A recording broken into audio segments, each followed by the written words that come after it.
guys! Good morning! Welcome back to my YouTube channel. And it's Haring Kasakilan Lowland here in Davao City, Philippines. Good morning guys! Galing yan sa maulan na gabi. Lagi na lang umuulan dito sa lowland. Almost every night. Yeah. Tapos lagi silang nababasa. Tingnan nyo, mayroon pang mga basa-basa yan. Yan o, nagtutubig pa. Yan. So, hinipan ko na yung iba. Yung iba, ginaganyan ko lang, oh. Tapos, this one, guys, nilagay ko na dito sa labas kasi para na lang siyang luspad kaayo. Iba talaga ang succulent kapag merong sunlight. Tapos pala, meron pala akong dinala dito kagabi itong aking crab cactus. Una, nakuha ko noon sa Buddha. Ayan. Dinala ko dito kasi na hayang-hayang lang doon sa may koral, doon sa maa. So, ayan, dinala ko na lang. O, diba? Para maalagaan ko dito. Ayan, alam nyo, nagko-color na this one. Nakalimutan ko na naman yung name nito, guys. Ayan, grabe na yung color. Colorful kaayo. Ang ganda nila tingnan sa mainit, no? Super, lalo na pag mga big pots. Super ganda. Galing sa ulan yan ng mga babies. Tapos, meron akong ibalita pala. Ito pala, meron akong bagong ginawa. Nagpupugot ako, hindi ko pinugutan lahat, pero may mga portion lang, kagaya dito, may mga portion lang na pinugutan ko para makapag-propagate ako, para hindi pa rin maguba yung beauty niya, masira yung beauty niya. Ganda nila tingnan, super duper duper. Alam nyo, naglaro kanina si Zamzam dito. Nagtambak siya ng soil dyan. Wala kasi siyang lingaw. Tapos ito, nag-iisip pa ako kapag natuyo yan, transfer ko na to kasi cactus pot kasi to. Meron kasi yan mga scales dyan, so kailangan ko makuha yung mga babies. Tapos meron akong ginawa kahapon. Saman? Hasa ka? Pretty dyan akong anak ko. Oo. Ayan po yung mga ginawa ko, guys. Ayan, may nadagdag dito na area. This one na area, mayroon nadagdag. Ito yung nadagdag. Nag-cutting kasi ako sa Purple Delight, sa Murasaki, at saka sa ating napakakulay na Aronpe. Nag-cut ako dito. Energy ko ng one day. Ito si Purple Delight kasi, anong tawag doon? Maulan. So, hindi ako sure sa pagtamnan ko, baka sayang din pagka magka-stem rot. Tapos, nilagay ko dyan sa gitna si Murasaki para siksikan talaga. Kasi plano ko, pag nakabili ako ng big pots doon sa Digos, makabalik ako doon sa Digos, guys. Bili ako ng big pots, tapos ilagay natin to. So, at least, malaki na siya at marami ng roots. O, diba? Tapos, si Aaron P. dyan, pinasiksik style ko. Malaki ito na pots, actually. Ito yung ang tawag dito, pots na nabili ko sa Super Lucky at Super Lapad doon sa City Hardware. O, diba? Tapos, meron akong niripat. Ayan, hulaan nyo sinong niripat ko sa napakalaking pot.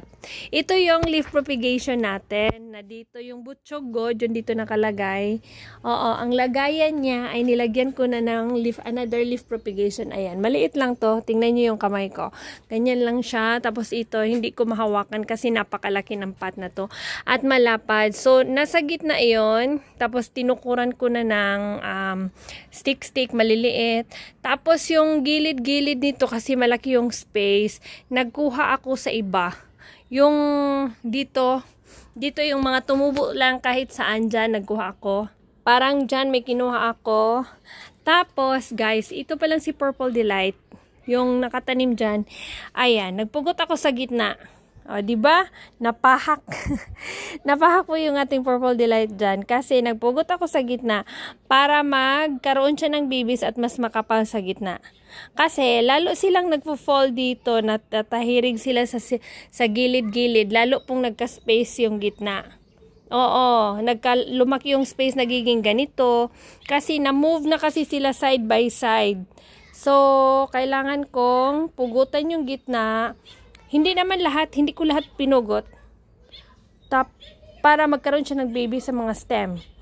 Diba? At lalo siyang kumapal. Pero, okay pa rin. Okay lang naman siya tingnan. Tapos, at least yung mga babies dyan, lumaki. Tapos, yung aking mga babies dito, so far, okay naman. Mayroon akong kinuha na hanging plant. Nilagay ko dyan kasi nasunog yung gitna. Tinago ko muna dito sa ilalim. Ayan. Ayan. Dito na sa may mangga. Tinago ko muna siya dyan. Ang gitna lang naman kasi sa kakaulan niya guys, nagkakaroon siya ng tubig sa gitna dito.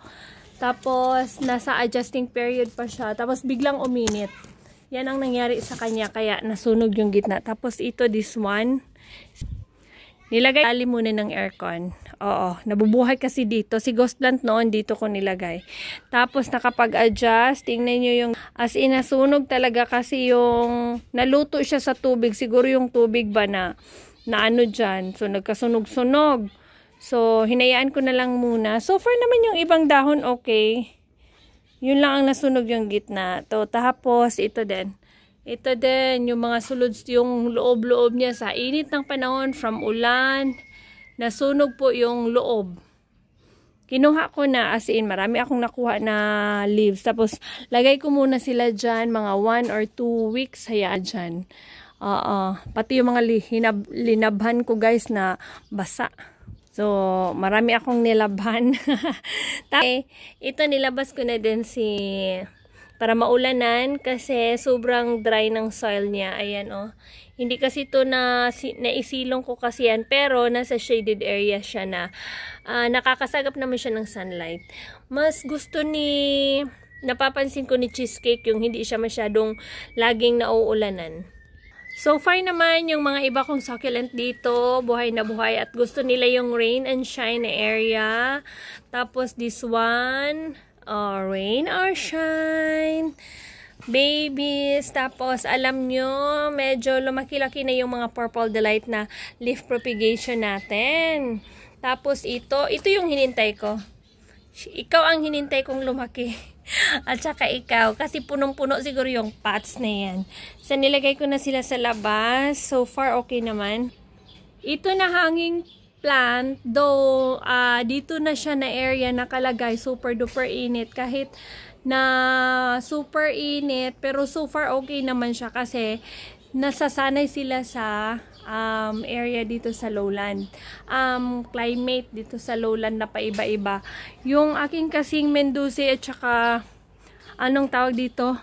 Tsaka this one.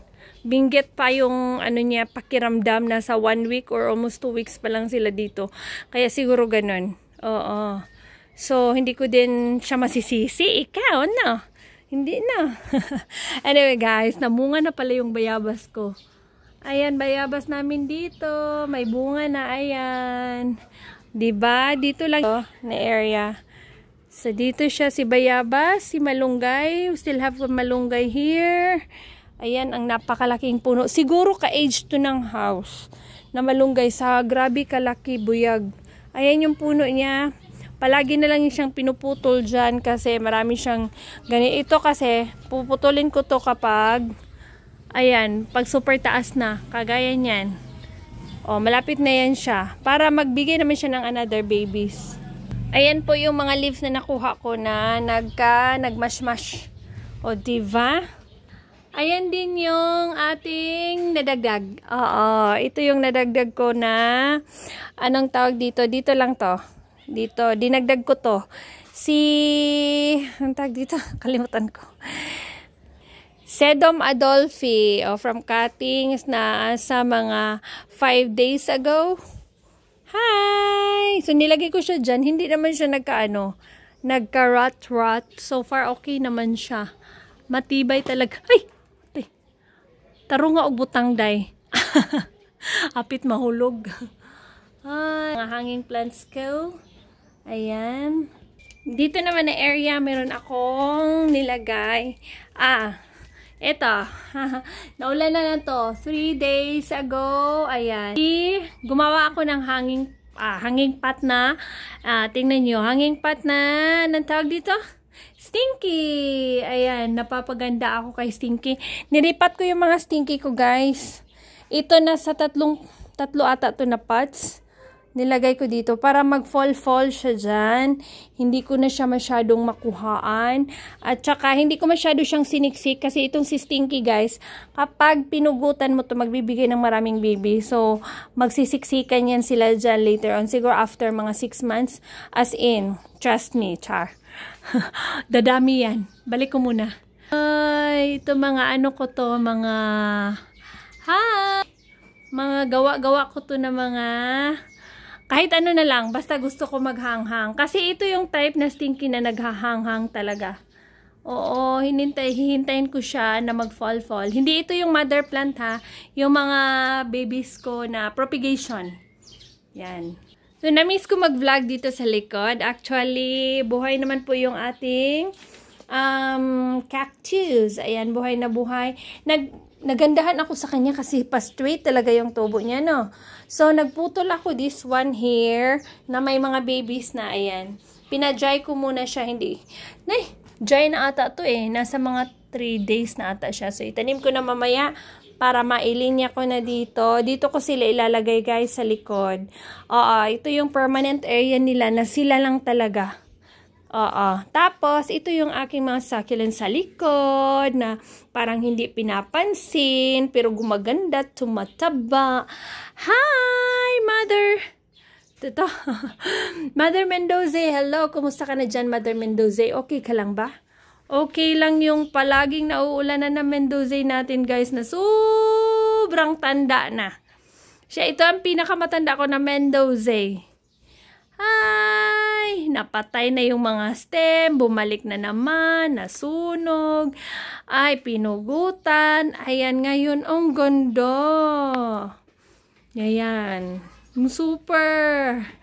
Hintayin ko talaga na mag-ano siya. Hindi ko na yan gagalawin kung saan siya nakatira. Diyan ka na. Ito, hindi siya natatama ng sunlight. Pero, direct siya doon sa, yan, sa langit. Heaven na yan, guys, langit. So, diretso na siya dyan. So, kahit hindi siya naiinitan, pero nasa area siya na shaded, okay lang, buhay na buhay pa rin. Tapos, dito ko nilagay yung mga propagation. Ito, guys, galing ito sa kanya. Yung pinugutan natin, kaya maraming babies. This one. Ayan. Di ba ang ganda na? As in, lumabas na din. Ilan na ba ikaw? Age are you? Parang nasa 1 month, 2 months. Tapos ito, galing din sa kanya, o diba? Dami nating head cuts kay Mendoza. Pero pag dapat maganda yung pagkakatanim nyo kay Mendoza.